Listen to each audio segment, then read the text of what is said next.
આજે આપણે સાબુદાણા અને બટાકાના વડા બનાવીશું ફરાળી. એના માટે મેં 1 વાટકી સાબુદાણા 4 કલાક પલાળી અને રાખેલા, 2 વખત પાણીમાં ધોઈ અને 4 કલાક પલાળીને રાખેલા. જો સરસ પલળી ગયા છે જો. અને 3 નંગ બટાકા બાફીને મેં લીધા છે સોલી. ચલો બનાવીએ.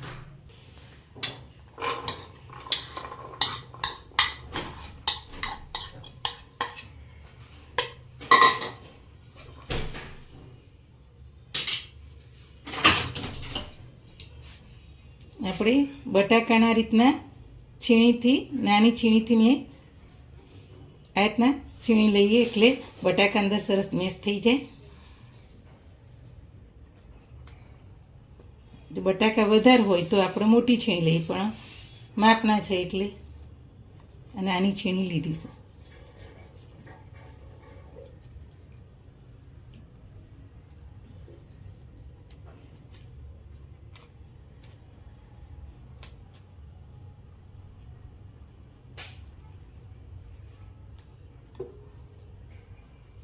હાથથી પણ આપણે મેશ કરી શકીએ, પણ ક્યાંક ગાંઠો જેવું રહી જાય એટલે વડા બનાવવાની મજા ના આવે. અને આ સરસ સાબુદાણાની અંદર મિક્સ થઈ જાય. જો આ રીતના આપણે છીણી લીધા. હવે એની અંદર આપણે મસાલો કરી લઈએ. પહેલાં મેં આદું અને લીલા મરચાંની પેસ્ટ બનાવી છે એ નાખીશું. કોથમીર નાખીશું. આમાં કોથમીરનું પ્રમાણ વધારે હોય એટલે સારા લાગે સાબુ વડા.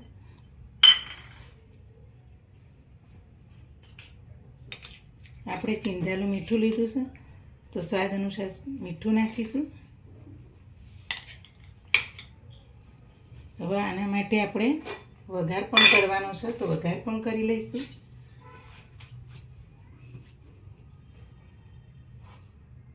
થોડીક 1 નાની ચમચી ખાંડ નાખીશું. આ રીતે વઘારિયામાં મેં 1 ચમચી જેટલું તેલ લીધું છે.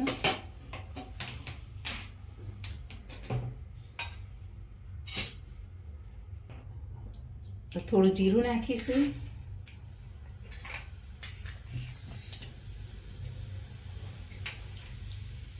થોડી વરિયાળી નાખીશું. 1 ચમચી જેટલા તલ નાખીશું. પછી મેં સિંગદાણા ખાંડીને લીધા છે એ થોડા નાખીશું. આ રીતના આપણે સિંગદાણા પણ શેકાઈ જાય અંદર ને વઘાર પણ થઈ જાય.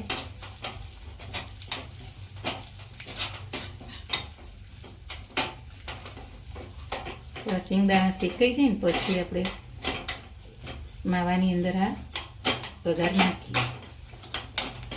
હવે આપણે ગેસ બંધ કરી દઈશું. જો અને વઘારાની અંદર નાખી દઈશું.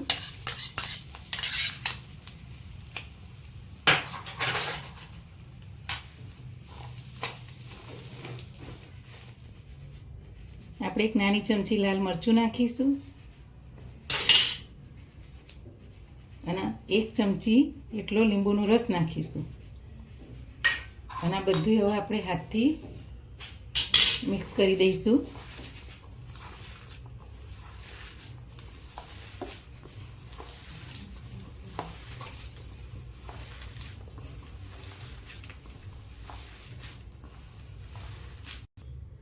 જો આપણો વડાનો મસાલો થઈ ગયો, હવે તૈયાર થઈ ગયો. હવે આને આપણે વડા બનાવીશું આ રીતના. તેલ થોડું હાથ ઉપર લગાવી દઈશું.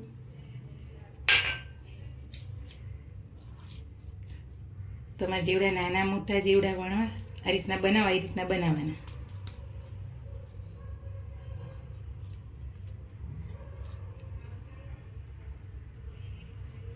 જો આપણે બધા વડા આ રીતના બનાવી લઈએ સાબુદાણાના.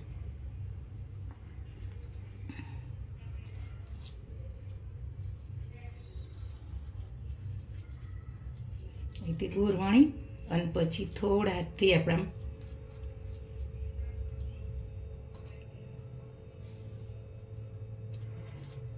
સ્વાદમાં સરસ ચટપટા તૈયાર થાય છે ખાવામાં.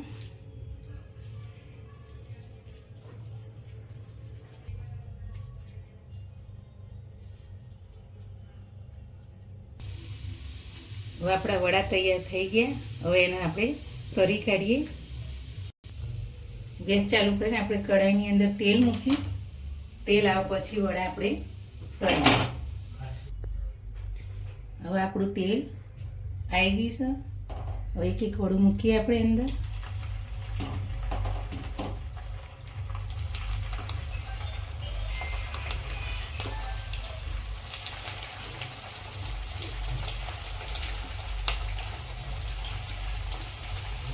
ગેસ ધીમો કરી દેવાનો. ધીમા તાપે આપણો થવા દેવાનો.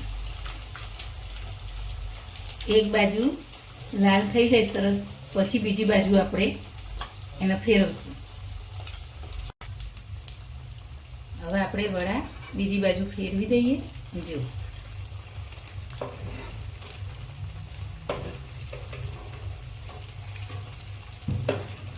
આ રીતના બધા આપણે ધીરે ધીરે ફેરવી દઈશું.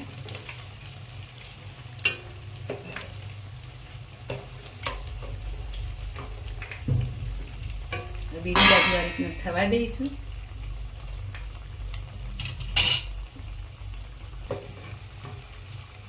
આપણે જોઈ લઈએ. જો વડા આપણા તૈયાર થઈ ગયા છે.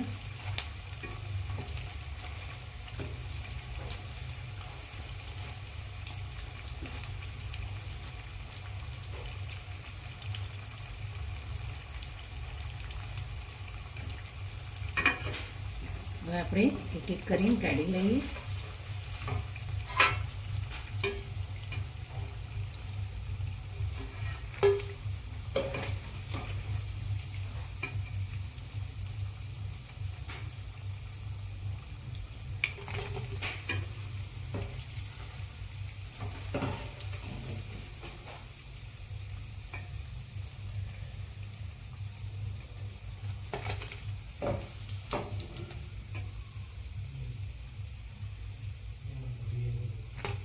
જો એ રીતના હવે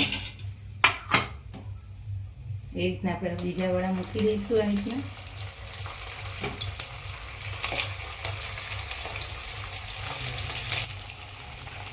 જો આ રીતના આપણે બધા વડા હવે તરી લઈએ. આપણા સાબુદાણા અને બટાકાના વડા તૈયાર થઈ ગયા એવા ફરાળી સરસ.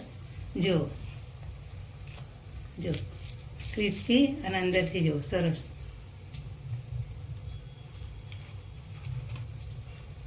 મારી આ ડીશ પસંદ આવી હોય તો મારી આવી અવારનવાર વાનગી જોવા માટે મારી ચેનલને શેર કરજો, લાઈક કરજો અને સબસ્ક્રાઈબ કરજો.